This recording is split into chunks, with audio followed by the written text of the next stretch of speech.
Hi, every wise reader. Welcome to the next video from ReadWiser, a YouTube channel dedicated to helping you improve yourself through books. Today, we are diving into one of the most controversial and profound books on strategy ever written, The 48 Laws of Power by Robert Greene. Before we dive into the profound insights of this book, please take a moment to support us by liking this video and subscribing to our channel. Your support helps us create more valuable content. Thank you.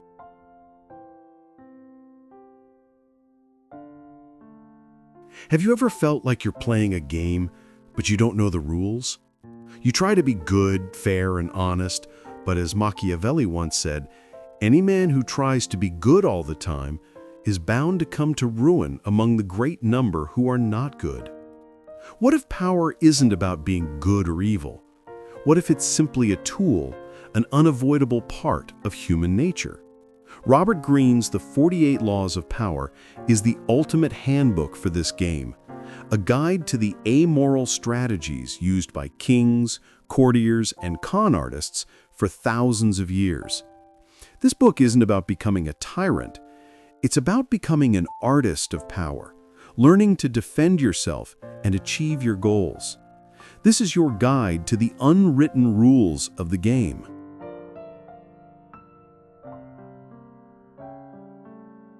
Robert Greene's core premise is simple. The world is a giant, scheming, aristocratic court. Whether we like it or not, we are all courtiers in this game. Overt, aggressive moves are dangerous and will get you exiled. But those who claim to opt out of the game, the non-players who act with perfect morality, weakness, or honesty, are often the most manipulative of all, using their apparent innocence as a clever disguise. The book argues that powerlessness is a miserable feeling, and trying to deny the game only makes you its victim. The only solution is to excel at power. To do this, you must master the arts of indirection, the subtle civilized warfare of the courtier. This requires charm, deception, and, most importantly, the mastery of your emotions. Greene states that an emotional response, especially anger or love, is the single greatest barrier to power because it clouds your reason. This book, then, is a 3,000-year distillation of wisdom from the greatest strategists, leaders, and seducers in history. It teaches you to see circumstances, not good or evil. It is your handbook on the arts of indirection, designed to make you a master of the game rather than its bungling victim. The laws are broken down into several key themes. First, you have to build your foundation.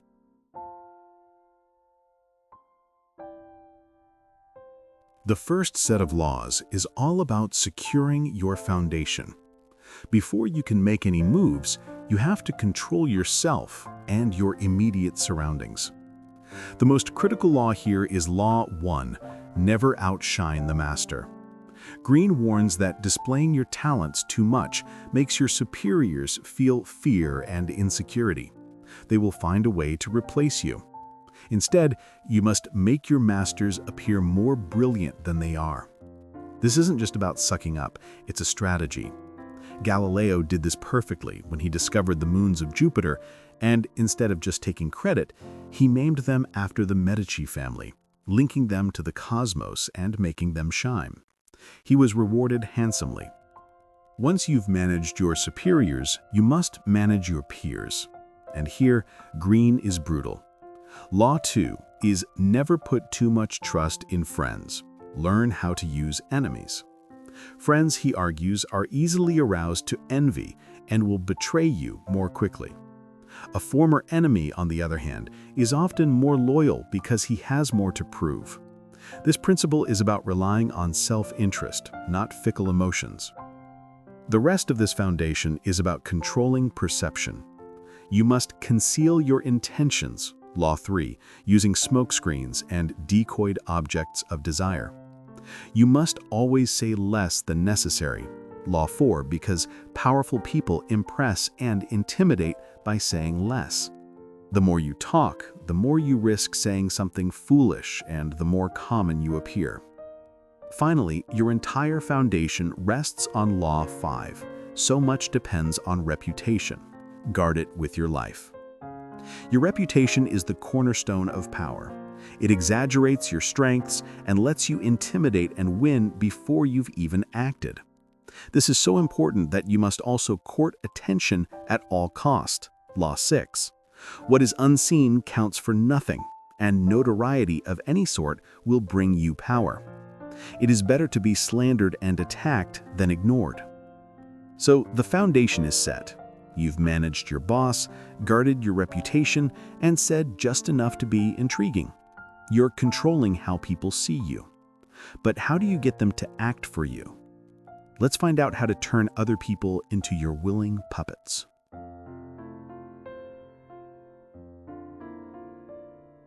Now that your base is secure, the next step is to master indirect action. The goal is to achieve your ends with the least amount of effort. The first rule for this is Law 7. Get others to do the work for you, but always take the credit. Greene points to Thomas Edison, who was a brilliant publicist and businessman that hired a team of geniuses like Nikola Tesla to do the hard scientific work. Edison took the credit, and his name is the one we remember. This saves you valuable time and energy and gives you a godlike aura of efficiency and speed. This indirect approach also means controlling the entire game. Law 8 is make other people come to you. Use bait if necessary. When you force others to react to your moves, you hold the cards and they lose the initiative. This is far superior to reacting to them. But the most important laws in this section are about how you influence people. Law 9, win through your actions, never through argument, is crucial. Arguing with someone, even if you win, creates resentment and ill will that lasts far longer than any momentary change of opinion. It is much more powerful to get others to agree with you through your actions without saying a word. Demonstrate, don't explicate. And when you do need help, Law 13 says to appeal to people's self-interest, never to their mercy or gratitude. Reminding people of your past assistance and good deeds is useless. They will find a way to ignore you. But if you uncover something that will benefit him, he will respond enthusiastically. To make all this work, you need to create dependency and gain information. Law 11, learn to keep people dependent on you, is the ultimate form of control. The more you are relied on, the more freedom you have. And you find the information to create this dependency by Law 14, pose as a friend, work as a spy. This section teaches that power is wielded by using other people's efforts, controlling the dynamic of the game, and appealing to their rational self-interest rather than their emotions. But what do you do when faced with an active, dangerous enemy? Let's look at the art of warfare, both on the battlefield and in the office.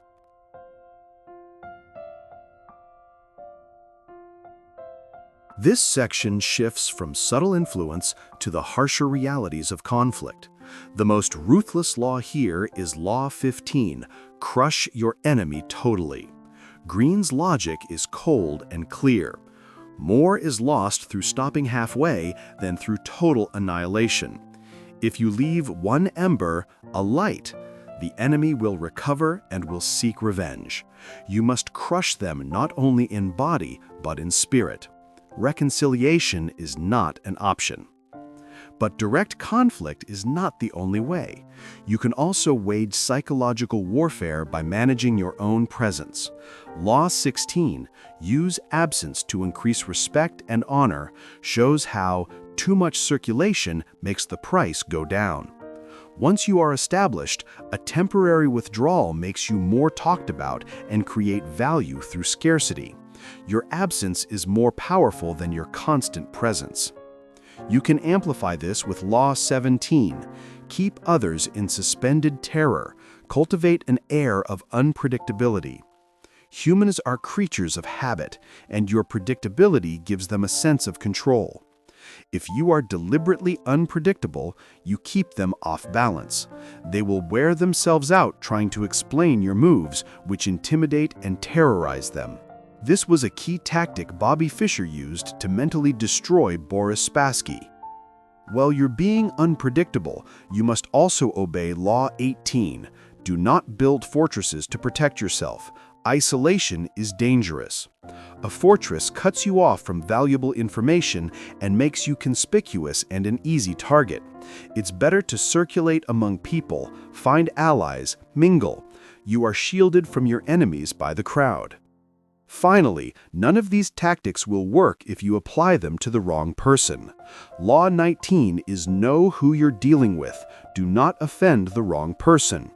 Greene identifies several types of people, like the arrogant and proud man or the serpent with a long memory, who will spend the rest of their lives seeking revenge over a perceived slight. You must choose your victims and opponents carefully. We've seen how to crush an enemy and how to manipulate your presence to create fear and respect.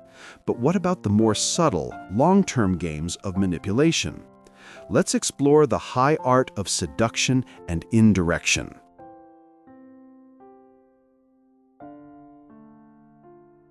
This set of laws moves into the most sophisticated forms of power, the subtle games of psychology and perception. The first rule is Law 20. Do not commit to anyone.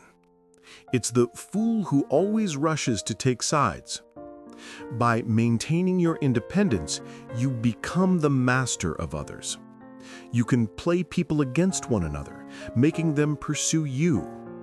Queen Elizabeth I was a master of this, dangling the possibility of marriage for decades to keep England out of wars, but never committing to any suitor. A brilliant and counterintuitive tactic is Law 21. Play a sucker to catch a sucker. Seem dumber than your mark.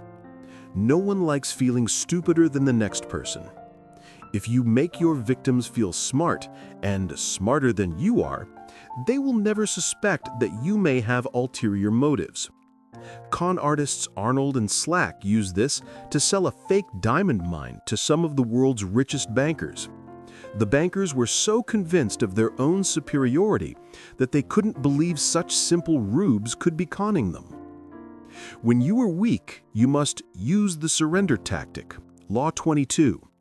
Never fight for honor's sake. Choose surrender instead. Surrender gives you time to recover, time to torment your conqueror, time to wait for his power to wane. You are not actually giving in. You are just bending to the wind, saving your strength for when the time is right. This all comes together in Law 24. Play the perfect courtier. The courtier has mastered the art of indirection. He flatters, yields to superiors, and asserts power over others in the most oblique and graceful manner. He avoids ostentation, practices nonchalance, and is a master of his own face. He is the ultimate artist of power. To be this courtier, you must recreate yourself, Law 25, forging a new identity that commands attention rather than accepting the roles that society foists on you. You must also keep your hands clean, Law 26, by using others as scapegoats and cat's paws to disguise your involvement in any nasty deeds. So, you've learned to be indirect, to play the courtier, and to control your own image. But how do you execute your plans with maximum impact? Let's look at the laws of perfect execution.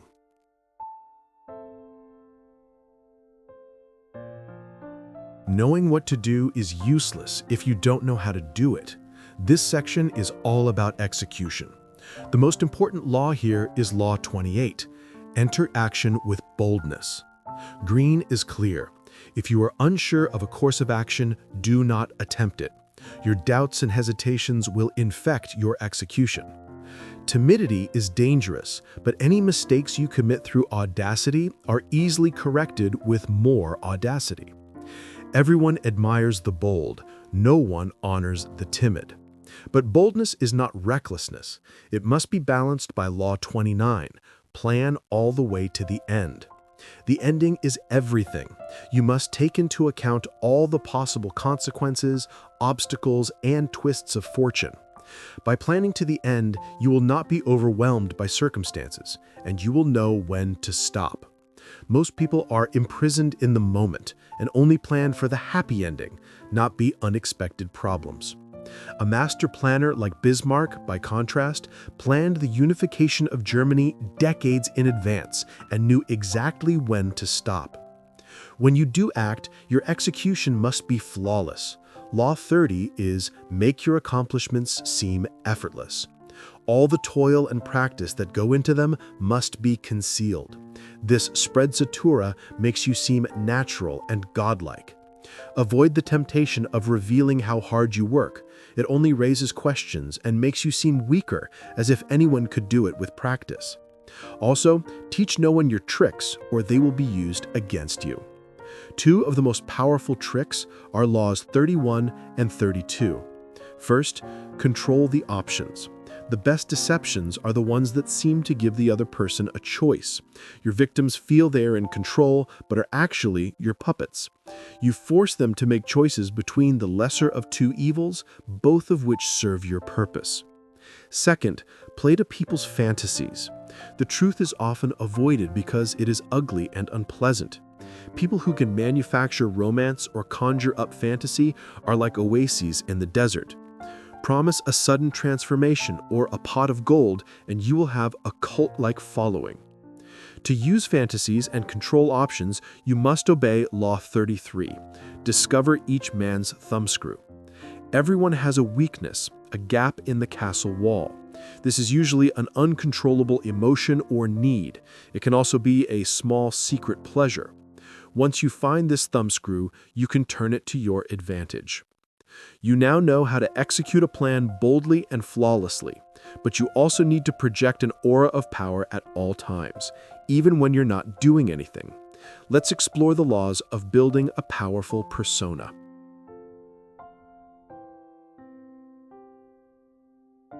Power is a game of perception, and this section is about building the aura of a powerful person. It starts with Law 34. Be royal in your own fashion.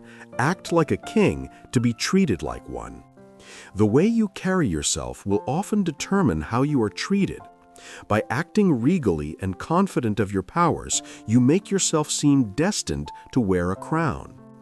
Columbus, the son of a weaver, used this. He demanded the title Grand Admiral of the Ocean and 10% of all revenues from the lands he discovered. Because he asked for such a kingly price, the royalty of Spain assumed he must be worth it, and they granted his request. A royal bearing also involves Law 35, master the art of timing. Never seem to be in a hurry, as this betrays a lack of control. Always seem patient, as if you know that everything will come to you eventually. You must become a detective of the right moment, knowing when to stand back and when to strike fiercely. Your aura is also visual. Law 37 says to create compelling spectacles. Striking imagery and grand symbolic gestures create the aura of power. Dazzled by appearances, no one will notice what you are really doing. These spectacles appeal directly to the emotions, bypassing people's rational defenses. While you create your spectacle, you must also obey Law 38. Think as you like, but behave like others. If you make a show of going against the times, people will think that you only want attention and will find a way to punish you. It is far safer to blend in. Share your originality only with tolerant friends who are sure to appreciate it. This control extends to your emotions. Law 39 is stir up waters to catch fish. Anger and emotion are strategically counterproductive. You must always stay calm and objective. The decided advantage comes when you can make your enemies angry while staying calm yourself. Their rage makes them overreact and look ridiculous, while you look controlled and powerful. Finally, to maintain your aura, you must show disdain for what you cannot have, Law 36, and, most importantly, despise the free lunch. What is offered for free is dangerous. It usually involves either a trick or a hidden obligation. By paying your own way, you stay clear of gratitude, guilt, and deceit. Generosity, Greene notes, is a sign and a magnet for power. You've built your aura, mastered your emotions, and created a royal bearing. Now, how do you handle the most advanced and dangerous aspects of the game, like envy, and how do you finish? Let's move on to the final set of laws.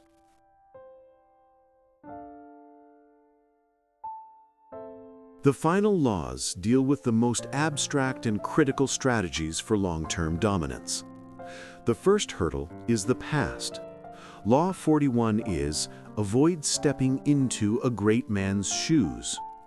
What happens first always appears better and more original than what comes after. If you succeed a great man or have a famous parent, you will have to accomplish double their achievements to outshine them. Do not get lost in their shadow.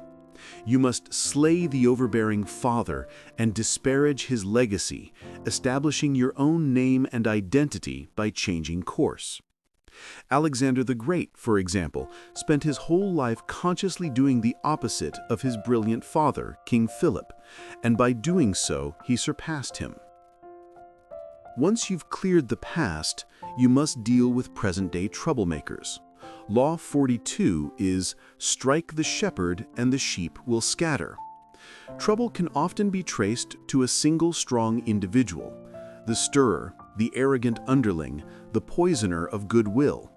If you allow such people room to operate, others will succumb to their influence. Do not try to negotiate with them. Neutralize their influence by isolating or banishing them. Once the shepherd is gone, the sheep will scatter. But you cannot rule by force and banishment alone.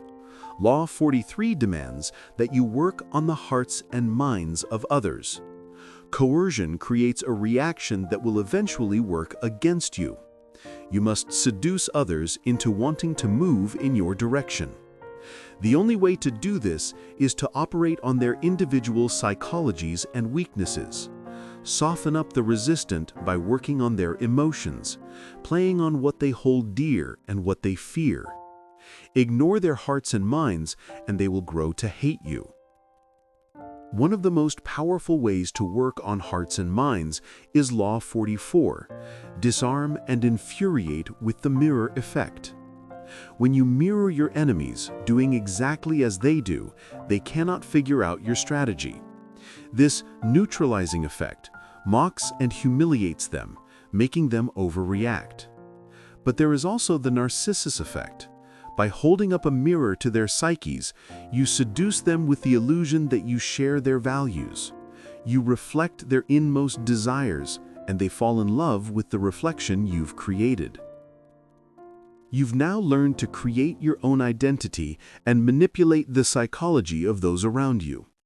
But how do you implement your grand vision, and how do you handle the one thing that can destroy any success? Envy. Let's find out in the final laws of power.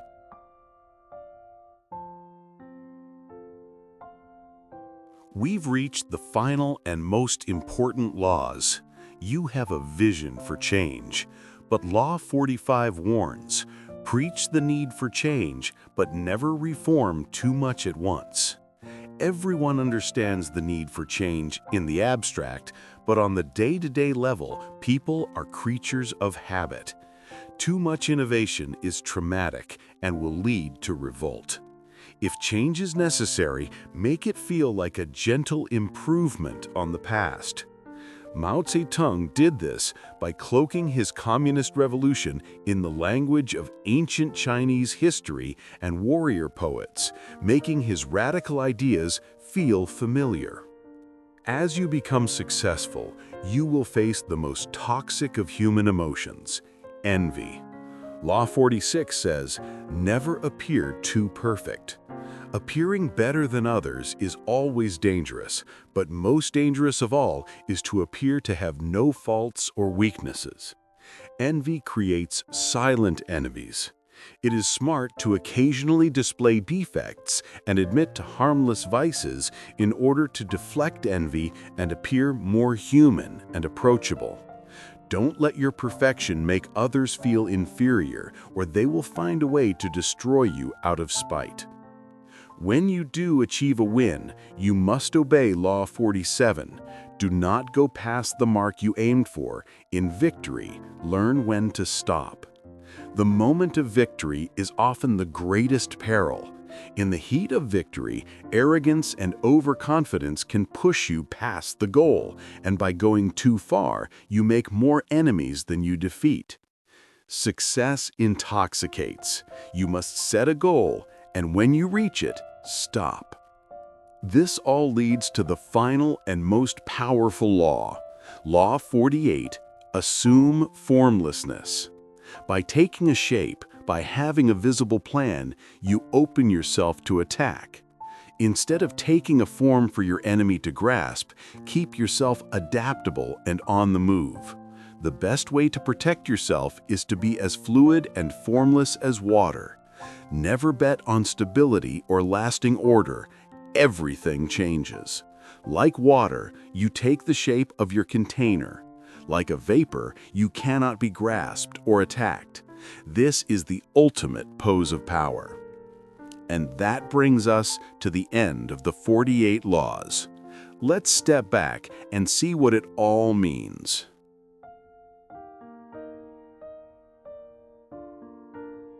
The 48 Laws of Power is not a book for the faint of heart. It presents a cold, hard, and often cynical view of human nature. Greene's central thesis is that power is an amoral, timeless, and unavoidable game. You are either a player or a pawn. The laws themselves are a complex tapestry of historical lessons, teaching that indirection is almost always superior to direct confrontation. The book argues that you must see the world as a scheming court, where your success depends on your ability to master your emotions, conceal your intentions, and control appearances. The core themes are interconnected. You must control yourself, mastering your emotions, saying less than necessary, before you can control others.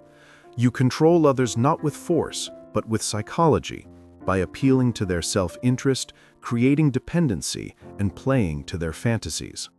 You must be a master of appearances, using spectacle, acting like a king, and even displaying harmless defects to deflect envy.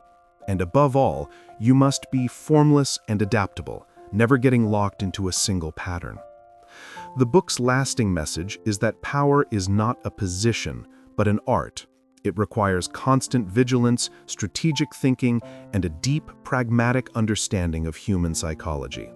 It's a handbook on the arts of indirection, and its resolution is that the ultimate master is the one who can be as fluid and formless as water, impossible to grasp, and therefore impossible to defeat.